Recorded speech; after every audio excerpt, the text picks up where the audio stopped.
Hello everyone and welcome to the first game we'll be showing from the knockout phase of the Magnus Carlsen Invitational. It's a game from the quarterfinals, Nepomniachtchi versus Hikaru Nakamura, and Hikaru won the first game very nicely, and now Nepo needs to bounce back to get back into the match, and as the title suggests, this is exactly what happens, and it's quite a nice one, so I'm sure you're gonna enjoy it. It's very short, but you know, with a lot of depth. So without further ado, let's check it out. Nepo with the white pieces opens with e4. Sorry about that. We have we have e5 by Hikaru, knight to f3, we have knight to c6 and bishop to b5. Nepo goes for the Ruy Lopez, probably expecting the Berlin defense because Hikaru is already up a point in the match, so it makes sense to play something very solid, and what is more solid than the Berlin defense, or so we think. So knight to f6, and now Nepo castles. So we have knight captures on e4, going for the Rio gambit, and now d4. Striking in the center, this has been played a million times. We have knight to d6 and bishop captures, removing the defender of the e5 pawn, d captures, and finally pawn captures on e5, getting rid of the knight and getting ready to trade queens. We have knight to f5, and here just queen captures on d8, with check, king captures, and knight to c3. And although it seems like a lot of moves were played, all of them know this, you know, if you woke them up in the middle of the night and asked them, you know, to instantly tell you all the moves, they would of course do it, because there are over 2,000 games in the database with this exact same position, and it's you know, constantly being played because it is just very solid for black, and black plays it very more than happily. So here, king to e8, this is the main reply, adding another defender to the f7 pawn, and not you won't have to worry about ideas like knight g5 going after f7. You're ready to develop the light square bishop and bring the rook into the game. And later on, you're gonna play moves like c5 and so on. So here, h3 by white, and now bishop to e6. Hikaru continues developing. We have g4, pushing back the knight must go to e7. If you go to h6, you're never getting it back into the game probably, so knight to e7, and knight to d4 now, putting pressure on the bishop, and Hikaru of course doesn't want to allow knight captures bishop. He still has the bishop pair, and he's hoping to use it at some point. He wants to kick away this knight with c5, maybe put the bishop on c6, control this nice diagonal, and you know, all the good stuff. We have f4 by Nepo, now creating a very nice pawn chain on the king's side, and now h5. When someone has a nice pawn chain, it's always well, a good idea to undermine it. So here, h4 preparing h captures on h5 preparing h captures on g4, and we have f5 by Nepo. H captures on g4, and now not recapturing with h captures on g4, as this position has been reached quite a few times, and h captures on g4 is the move that was always played here, but here Nepo goes for e6, and it is only as of move 15 that we have a completely new game, now posing some problems for Hikaru. And Hikaru played bishop back to c8, or rather he should have played this. He played pawn captures on e6. It looks very counterintuitive, but it's very solid. Bishop to c8 is the correct way to play this, and if you don't play this move, you are going to run into problems, because here, although it looks scary, you don't really gain anything. For example, captures, and black is perfectly fine there. If h captures on g4, then you go after the weak pawn, rook to h4, and it's perfectly safe position to play for black, of course, if you know what you're doing. So here, after e6, we have f captures on e6 by Hikaru instead. We have f captures on e6, now attacking the bishop and bishop to c8, but now it's a little bit different, because now the f file is open for the white rook. So first bishop to g5. So what do you play here? We have g captures on h3, creating a wonderful pass pawn here, and Nepo blocks it. He doesn't want to allow this pawn to come to h2 with check. Then this well, bishop comes alive, as the diagonal will open up a bit more, and for example, if check, the king has to go to the light square diagonal, then c5, and maybe you can play some like b6, get the bishop over here. So it definitely makes sense to stop this pawn on h3. So king h2, and now comes knight to g6. Getting the knight back into the game, and now knight to e4, and you can see how the black king doesn't really have all that many squares. All of these squares are covered by the pawn and by the bishop, and if the king only is, you know, finds himself in check just a little bit, that means that it will be checkmate. So here, while you could go for rook to, for example, something like bishop to d6 check, it looks very ugly. but it's kind of the way to go here. If white captures, then you can capture rook to f7, and again, it's just a very ugly position to play, but it seems black doesn't have anything better than this.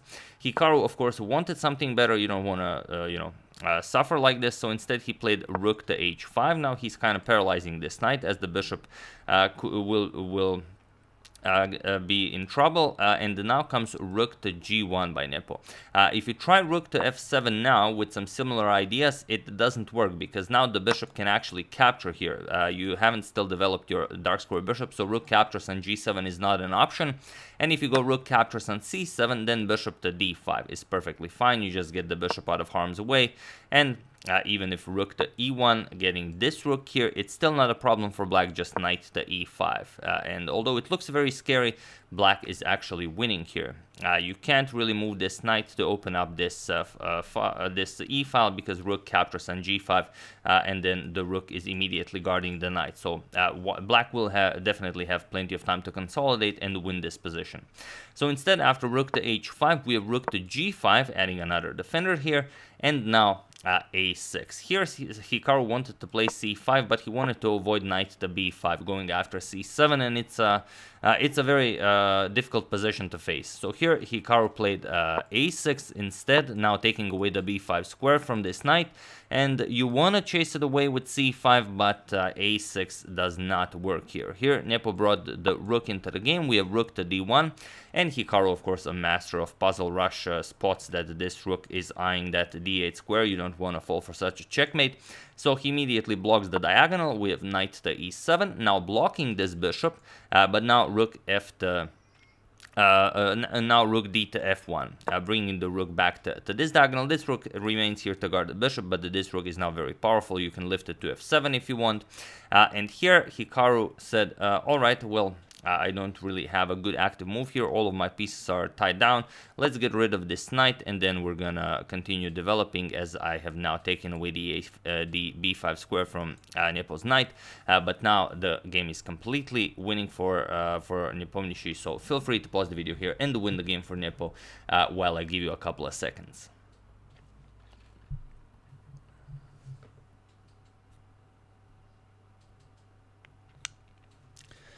So for those of you who were able to do it, congratulations on spotting bishop captures on e7, or the even stronger and faster rook captures on f8. Rook captures on f8 is the correct way to go. This is what Nepo played, and it was in this position on move 23 that Hikaru Nakamura resigned the game, and Nepo bounces back in the match very nicely. So here you resign because you're in check and you don't have any move other than king captures rook. But after you capture the rook, whatever you play just loses.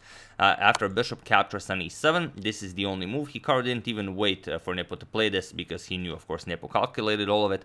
But now nothing works here. You can capture, you can move, or you can move to g8, but none of it is good. If you go to g8, then just knight to f6 check, and that's it. The king has nowhere. I mean, you have to go to h8, then knight captures on h5, you've lost the rook, and your position is now just terrible. On the other hand, if you try going for king to e8, then rook captures on g7, and again, your bishop is defended. Knight to f6 check is coming, and there really isn't much you can do here. Even better, if you capture this, then knight to f6 is checkmate, not just check, because the pawn and the bishop are covering all of these squares. So what's left after this rook captures on f8 is the, well, capture it, and after bishop captures, to actually capture the bishop, but this is not much better. Now we play rook captures on g7 with check, king to f8, and now rook to f7 check. You could also go for this, but this is a bit more precise. So king to g8, and now knight to f6 with check. So what can you do here? Only one square for the king. King to h8, and now knight captures on h5, and now you're simply up a piece. You have a beautiful pass pawn here, and if black even tries to equalize by capturing the piece here, then just knight to f6, and there's no defense against the rook to h7 checkmate. Whatever black plays here, it's checkmate. Let's say you capture here, then rook to h7 is checkmate, and that's just it. But Hikaru, of course, calculated all of this. He saw after rook captures on f8 to check that the game is done, and he, of course, resigned here. So yeah, really a wonderful game. I don't know it. I don't know if Nepo, reached in his secret bag of preparations that he's storing for the candidates tournament, and now he maybe wasted one interesting idea. But I don't know if this would go for if he would go for this in a classical game. I mean, it doesn't seem like there's anything wrong with it, and if he knows his way around, of course you can play it. But I don't know if. Maybe it's enough to give it a serious try with the white pieces in such a serious tournament. But yeah, the leader of the candidates bounces back, and we'll see what happens in game 3 and 4. The match is now a tie. So yeah, that's it. Hope you guys enjoyed it. I would like to thank Lokas Teokaris, Dale Lear, Veselin Velichikov, Cheese Roast, and Paul Hunter for your contribution to my channel. Thank you a lot. I really appreciate it. As usual, you can check 2 of my previous videos here. Thank you all for watching, and I will see you soon, continuing the coverage of this very nice tournament, checking up on your wonderful suggestions, and whatever else happens in the chess world. So thank you all. I will see you soon, and have an excellent rest of your day.